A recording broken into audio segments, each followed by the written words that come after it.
Dewan Juri dan teman-teman yang dikasihi Tuhan Yesus Kristus, Salam.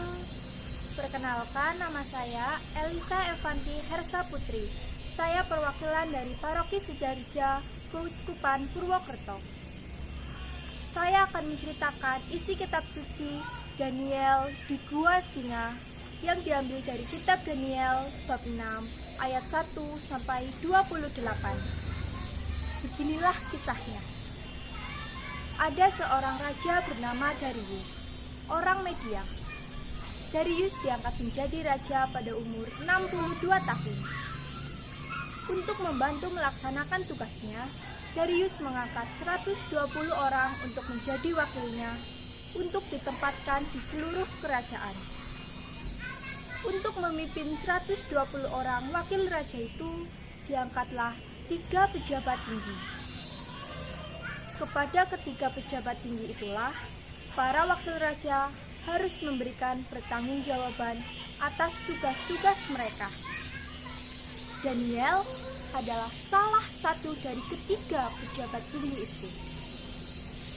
Daniel memiliki kemampuan melebihi pejabat tinggi dan wakil raja lainnya karena Daniel memiliki roh yang luar biasa.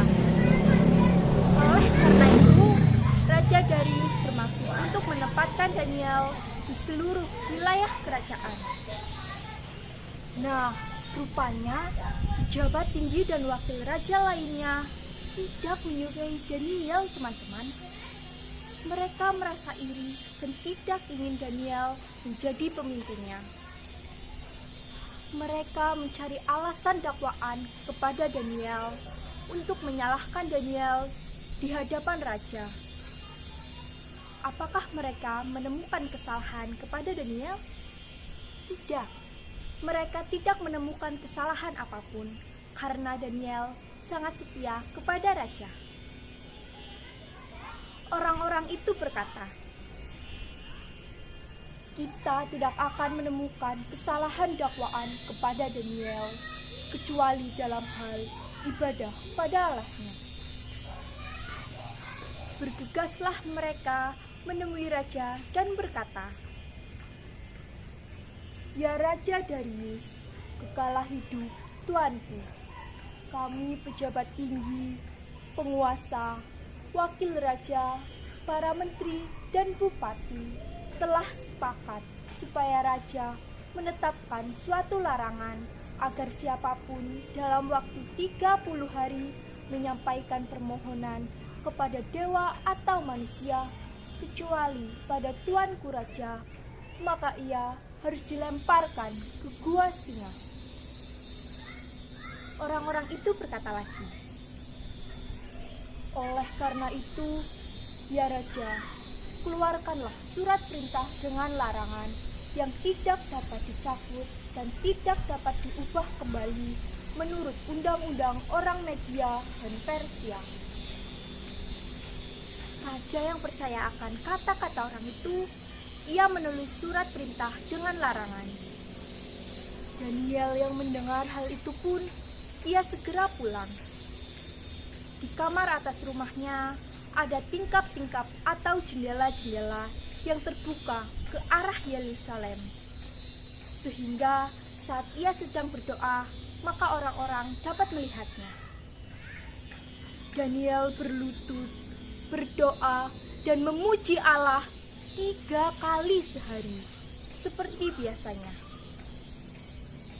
Orang-orang yang melihat Daniel sedang berdoa, mereka bergegas ke rumah Daniel. Setelah mereka melihat dengan mata kepala sendiri Daniel sedang berdoa, mereka menemui raja dan berkata,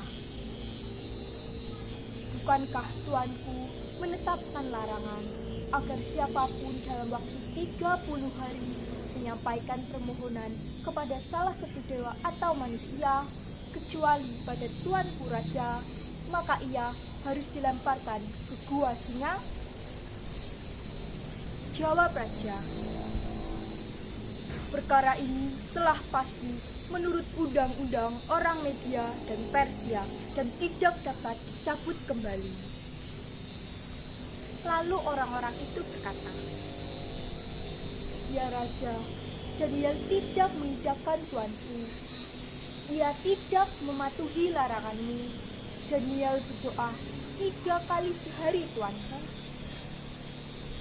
Mendengar hal itu pun, Raja sangat sedih karena ia tahu bahwa Daniel sangat setia kepadanya. Sampai matahari terbenam pun, Raja berusaha untuk membantu Daniel. Orang-orang yang khawatir Raja akan berubah pikiran. Mereka menemui Raja dan berkata, "Ketahuilah ya Raja, ketetapan yang kau buat tidak dapat dicabut kembali menurut undang-undang orang Media dan Persia." Lalu Raja menyuruh untuk mengambil Daniel dan melemparkannya ke gua singa. Raja berkata kepada Daniel, "Allahmu yang kau sembah dengan tekun, dialah kiranya yang akan menyelamatkan engkau." Sebuah batu diletakkan di mulut gua itu. Raja mencap batu itu dengan cincin materainya dan dengan cincin materai para pembesarnya, supaya dalam perkara Daniel ini tidak dibuat perubahan apa-apa. Pulanglah Raja ke istananya. Ia berpuasa semalam-malaman. Para penghibur tidak disuruhnya datang dan ia tidak bisa tidur. Pagi-pagi saat fajar menyingsing, Raja bangun dan pergi ke gua singa. Sesampainya ia di sana, Raja berseru, "Daniel, hamba Allah yang hidup, apakah Allahmu yang kau sembah dengan tekun telah menyelamatkan engkau dari singa-singa itu?" Jawab Daniel, "Ya Raja, Allahku telah mengutus malaikat-malaikatnya untuk membungkam mulut singa-singa itu, sehingga singa-singa itu tidak mengapa-ngapakan aku, karena aku tidak bersalah kepada Allah dan tidak melakukan kejahatan apapun kepada Tuanku." Mendengar hal itu pun, Raja sangat bersukacita. Ia memberi perintah untuk melepaskan Daniel dari dalam gua singa. Sungguh ajaib, teman-teman. Tidak ada luka apapun di tubuh Daniel. Karena apa? Karena Daniel percaya akan Allah. Lalu, apa yang dilakukan Raja selanjutnya? Raja memberi perintah untuk menangkap semua orang yang telah menuduh Daniel. Anak-anak dan istri-istri mereka dilemparkan ke gua singa. Sebelum mereka memasuki gua singa di bagian dasar, singa-singa itu menerkam dan meremukkan tulang-tulang mereka. Setelah itu, Raja mengirim surat kepada semua orang di segala bangsa.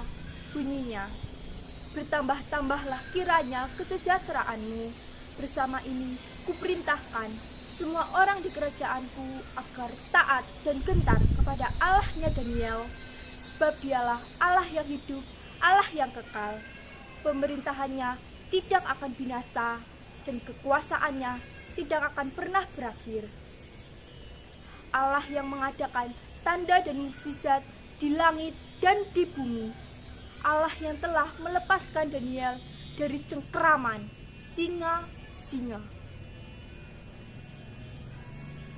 Teman-teman, untuk mengakhiri kisah ini, saya mempunyai 2 bait pantun.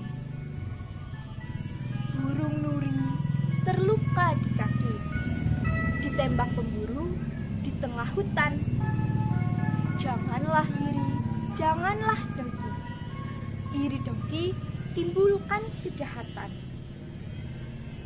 Pesawat baru jatuh di sawah saat terbang ke arah selatan. Percayalah selalu kepada Allah, engkau akan diselamatkan. Dewan juri dan teman-teman yang dikasihi Tuhan Yesus Kristus, demikianlah kisah Daniel di gua singa. Terima kasih, salam.